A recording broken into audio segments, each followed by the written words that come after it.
ফের ঘটনাস্থল মালদহ। চাচল হবিপুরের পর এবার হরিশ্চন্দ্রপুর। এবার এক স্বর্ণকার দোকান বন্ধ করে বাড়ি ফেরার পথে ছিনতাইয়ের শিকার হন। লুট হয়ে গেল প্রায় কয়েক লক্ষ টাকার গহনা এবং নগদ অর্থ। মাথায় আগ্নেয়াস্ত্র ঠেকিয়ে ছিনতাই, যার মধ্যে রয়েছে 2.5 ভরি সোনা, 30 ভরি রূপো এবং নগদ প্রায় 30,000 টাকা। মালদার হরিশ্চন্দ্রপুর থানার অন্তর্গত কুশিদা গ্রাম পঞ্চায়েতের বিঝট কবরস্থান সংলগ্ন এলাকার ঘটনা। স্থানীয় সূত্রে জানা গিয়েছে, কমল ঠাকুর নামে এক সোনার ব্যবসায়ী বাংলা বিহার সীমান্তবর্তী তেঁতুল চকে নিজের সোনার দোকান বন্ধ করে বাড়ি ফেরার পথে ছিনতাইয়ের শিকার হন। ছিনতাইকারীদের দলে 3 জন ছিল বলে জানা গিয়েছে। ওই ব্যবসায়ী পুলিশের হেফাজতে রয়েছেন। সমগ্র ঘটনা খতিয়ে দেখছে হরিশ্চন্দ্রপুর থানার পুলিশ।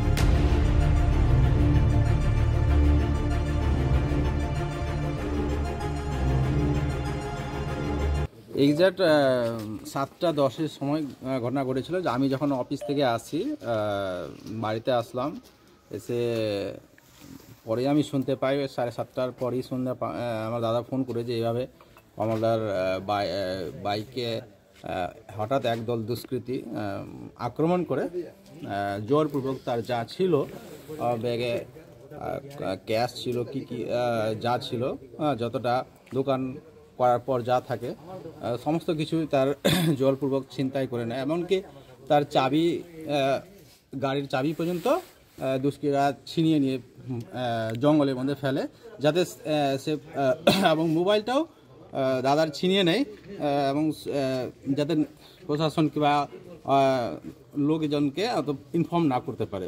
কতজন ছিল? এখন লোকালয় থেকে যেটা শুনতে পেলাম আমি আসার পর 3 জন ছিল, তারা বাইকে এসেছিল। হাতে কোনো অস্ত্র ছিল? আগ্নেয়াস্ত্র ছিল? শুনতে পাচ্ছি, অ্যাকচুয়ালি আমি তো দেখিনি, অ্যাকচুয়ালি শুনতে পাচ্ছি যে বন্দুক ঠেকিয়েছিল দাদার।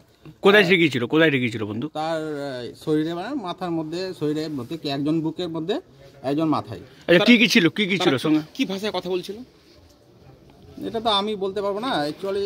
কি তারপরে কি হলো? তারপরে কি ঘটনা ঘটলো? সেই ক্ষেত্রে দাদাকে বাই প্রেসার ক্রিয়েট করেছে, দাদা সমস্ত কিছু দাও, না হলে তোমাকে অত অ্যাটাক করা হবে। কি নিয়ে গেল আপনার দাদার কাছ থেকে? দাদার কাছ থেকে ক্যাশ যা ছিল। কত টাকা ছিল? এটা আমি বলতে পারবো না ভাই, দাদাকে এখন পুলিশ হেফাজতে রয়েছে। কোথা থেকে আসছিল আপনার দাদা? দাদা আমাদের বিঝট এবং তেঁতুল যে চৌক রয়েছে, তেঁতুল চৌকে আমার দাদা দোকান করে স্বর্ণকারী মোনালি জুয়েলার্স। দোকান বন্ধ করার পরেই দাদা যখন আসে, এই নসিমের গোডাউন থেকে সামান্য উত্তরে ব্রিজ রয়েছে, যেটা অ্যাকচুয়ালি গাড়িমারা আমরা বাঁধ বলি, সেই ব্রিজের পাশেই দুষ্কৃতীরা বসেছিল। কি নাম ওই ব্রিজটার? গাড়িমারা যাকে বলছে।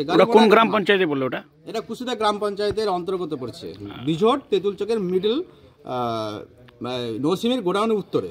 সবকিছু মিলিয়ে কত টাকার টাকা পয়সা মিলিয়ে কত লক্ষ টাকার ছিনতাই হলো? এটা তো এক্সাক্ট বলা যাচ্ছে না। এখন দাদা পুলিশ হেফাজতে আছে, এখন কত নিয়েছে না নিয়েছে, কিন্তু শুনলাম যেটুকু যে প্রায় 1.5 লাখ উপরেই যাবে হয়তো। পুলিশ এসেছিল? নগদ 50-এর উপরেই নিয়ে গেছে। পুলিশ এসছে? পুলিশ প্রশাসনকে এসছে, আইসি সাহেব এসছেন হরিশ্চন্দ্রপুর থানা থেকে, এখন ইনভেস্টিগেশন করছেন। বাট আদৌ এখন ইনভেস্টিগেশন হচ্ছে, আমরা এখনও বুঝে উঠতে পারছি না প্রশাসন এক্ষেত্রে আমাদের কি উত্তর দেবেন। অ্যাকচুয়ালি কতটা আমরা সফল হব, সেই আমরা দাদার সেই তার সম্পত্তি হয়তো ব্যাগ পাবো কি না। আপনার দাদা কি সোনা ব্যবসায়ী? আপনার দাদা কি সোনার ব্যবসায়ী? আমার দাদা সোনার ব্যবসা করেন, সোনা জানি, মানে চাঁদি টাদি সব যা কিছু। বাড়ি কোথায় আপনার দাদার? আমার দাদার বাড়ি হচ্ছে মানে কি বিঝট পাড়ায়, বিঝট গ্রাম যে আছে আমাদের হিন্দু পাড়ায়। আচ্ছা, আর দোকানটা কোথায়? এটা আমাদের তেঁতুল চক পড়ছে। আমাদের তেঁতুল চক এটা অ্যাকচুয়ালি আমাদের বিঝট ডাকল এবং সামনার মিডল জায়গা। ওটা কি বিহারে পড়লো তেঁতুল চক?